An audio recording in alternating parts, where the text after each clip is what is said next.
Guys நம்ம அல்ட்ராஸில் hazard light on பண்ணி விட்ருக்கோம் தெரியுதா? ஆனால் அந்த பீப் சவுண்ட், அந்த பஸார் சவுண்டு வரல. அதுக்கு காரணத்தை நான் சொல்கிறேன்.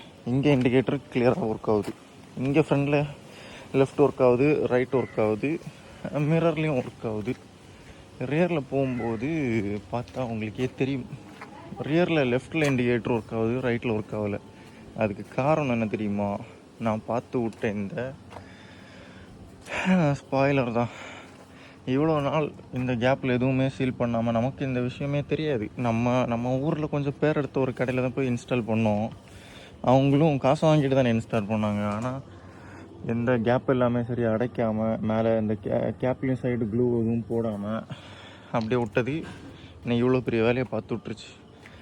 தண்ணி இது வழியாக உள்ளே இறங்கி அந்த டோரில் மொத்தமும் லீக் ஆகி உள்ளே டோருக்குள்ளே போய் இண்டிகேட்டர் ஒர்க் ஆகாமல் ஆகிருச்சு. ஆனால் இண்டிகேட்டர் மட்டும்தான் ஒர்க் ஆகாது, டெயில் லைட் இது எல்லாமே ஒர்க் ஆகும். இப்போது இதை நான் ஏன் தப்பு தான் இது. இவ்வளோ நாள் நான் இது ஏன் ஒர்க் ஆகலைன்னு 2-3 தடவை சர்வீஸ் சென்டரில் கொண்டு விட்டு பார்த்தாச்சு. ஒயரிங் எல்லாமே கிளியராக இருக்குது, ஆனால் போயிடுச்சு, இண்டிகேட்டர் ஒர்க் ஆகலை. இது எல்லாத்துக்குமே மெயின் காரணம் இந்த ஸ்பாய்லர்.